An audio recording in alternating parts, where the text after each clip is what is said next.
Hello students, आज का जो हमारा टॉपिक है वो है symmetric and skew symmetric matrices. तो सबसे पहले हम सिमेट्रिक मैट्रिक्स पे आते हैं। इसको हमने डिफाइन कैसे किया? Square matrix A is equal to A i j is called a symmetric matrix if A i j is equal to A j i for all i comma j. इसका क्या मतलब है कि मैंने अगर किसी भी स्क्वायर मैट्रिक्स को सिमेट्रिक मैट्रिक्स बोला तो उसके ith रो jth कॉलम का एलिमेंट और jth रो ith कॉलम का एलिमेंट ये आपस में इक्वल होने चाहिए। ठीक है, तभी जाके उसे हम क्या बोलेंगे? सिमेट्रिक मैट्रिक्स बोलेंगे। तो अब यहाँ पे क्या एक क्वेश्चन उठता है कि ये ए आई जे और ये ए जे आई ये क्या है आपस में? ये ऑलरेडी मैंने डिस्कस कर रखा है कि ये एक दूसरे का कंजुगेट एलिमेंट है। मैंने बताया था ना प्रीवियस लेक्चर में कि A23 और A32 ये एक दूसरे का कंजुगेट एलिमेंट है। A34 A43 ये एक दूसरे का कंजुगेट एलिमेंट है। और कंजुगेट एलिमेंट हमें मिलता कैसे है? डायगोनल के अबाउट रिफ्लेक्शन लेके। अगर तुमने डायगोनल को एक प्लेन मिरर एज्यूम करो तो उस डायगोनल के अबाउट तुम डायगोनल के ऊपर जो एलिमेंट है उसका रिफ्लेक्शन लोगे ना, किसी भी एलिमेंट का। मान लो तुमने A32 एलिमेंट का रिफ्लेक्शन लिया डायगोनल के अबाउट, तो तुम्हें क्या मिल जाएगा? A23 का लिया तो A32 मिल जाएगा। अगर तुमने फोर्थ रो थर्ड कॉलम के एलिमेंट का रिफ्लेक्शन लिया डायगोनल के अबाउट, तो तुम्हें थर्ड रो फोर्थ कॉलम का एलिमेंट मिल जाएगा।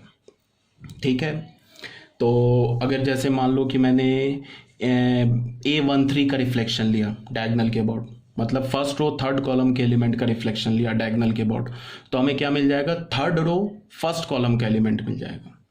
ठीक है, दूसरी बात क्या है कि अगर डायगोनल के ऊपर तुम कोई एक एलिमेंट लो, मतलब जैसे डायगोनल के ऊपर जो एलिमेंट होते हैं उनके रो कॉलम तो सेम होते हैं, तुम्हें पता है A11 A22 A33 ऐसे एलिमेंट्स आते हैं। तो अगर तुमने डायगोनल के ऊपर किसी एलिमेंट का रिफ्लेक्शन लिया तो वो खुद सेम एलिमेंट आएगा।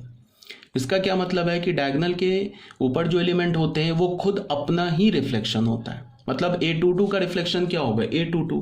A33 का रिफ्लेक्शन क्या होगा? A33। A33 में अगर तुम रो कॉलम को इंटरचेंज कर दोगे तो A33 ही मिलेगा। आ रही है बात समझ में? तो एक सिमेट्रिक मैट्रिक्स, किसी स्क्वायर मैट्रिक्स को हम सिमेट्रिक मैट्रिक्स कब बोलेंगे? जब उसके ith रो jth कॉलम का एलिमेंट और jth रो ith कॉलम का एलिमेंट इक्वल हो। मतलब क्या है कि डायगोनल के ऊपर किसी भी एलिमेंट का तुम रिफ्लेक्शन ले लो, वो जो रिफ्लेक्शन आना चाहिए वो सेम एलिमेंट आना चाहिए। या डायगोनल के नीचे तुम किसी भी एलिमेंट का रिफ्लेक्शन ले लो, वो रिफ्लेक्शन जो है सेम एलिमेंट आना चाहिए। मैं ए मैट्रिक्स के किसी भी एलिमेंट के लिए। ठीक है, डायगोनल के ऊपर जो एलिमेंट होगा वो तो खुद ही अपना रिफ्लेक्शन होगा। डायगोनल के नीचे के एलिमेंट का रिफ्लेक्शन लो अगर डायगोनल के अबाउट, तो सेम आना चाहिए। डायगोनल के ऊपर के एलिमेंट का रिफ्लेक्शन लो डायगोनल के अबाउट, तो सेम आना चाहिए। सपोज डैट मान लो सेकेंड रो थर्ड कॉलम पर एलिमेंट है 1 या 2 है, सेकेंड रो थर्ड कॉलम पे एलिमेंट, तो थर्ड रो सेकेंड कॉलम पर भी जो एलिमेंट आना चाहिए वो भी 2 ही आना चाहिए। ठीक है, अगर ऐसा है मैट्रिक्स के किसी भी एलिमेंट के लिए तो उस मैट्रिक्स को हम सिमेट्रिक मैट्रिक्स बोलेंगे। क्लियर है बात? अब आ जाओ यहाँ पे हमने क्या बोला? सिमेट्रिक मैट्रिक्स क्या होता है? ith रो jth कॉलम का element is equal to jth row ith column का एलिमेंट। ये बात यहाँ पे लिखा हुआ है। अब तुम ऐसे बताओ ये ith रो jth कॉलम का एलिमेंट क्या है? ये तो मैट्रिक्स ए का जनरल एलिमेंट है, तो इसको मैं क्या लिख सकता हूँ? Element of matrix A belong to ith row jth column. अब ये बताओ कि जो ये ए जे आई है ये क्या है?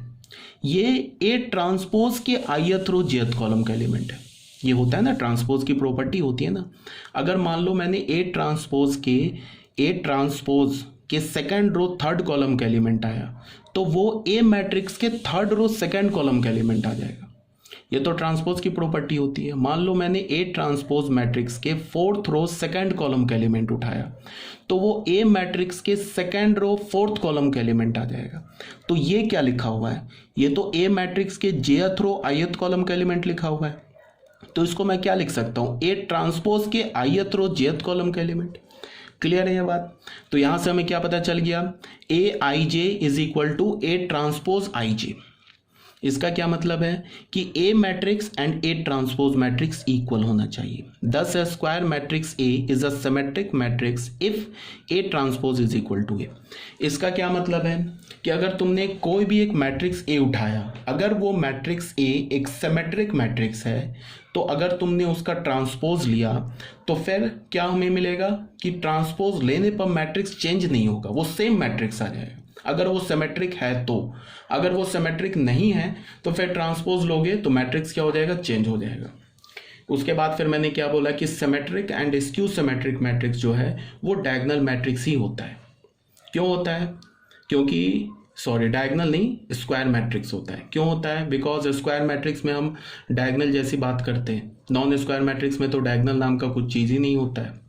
तो हमारा जो मेन है symmetric and skew symmetric matrix, इसका कंसेप्ट क्या है, डायगोनल के थ्रू ही आता है। तो डायगोनल किस में होता है? स्क्वायर मैट्रिक्स में होता है। तो square matrix and skew symmetric matrix and skew symmetric matrix are always a square matrix. ठीक है, अब एक काम करते हैं, यहाँ पे हम लोग कुछ एग्जांपल्स ले लेते हैं, देख लेते हैं इसको इन जनरल अच्छे से समझने के लिए।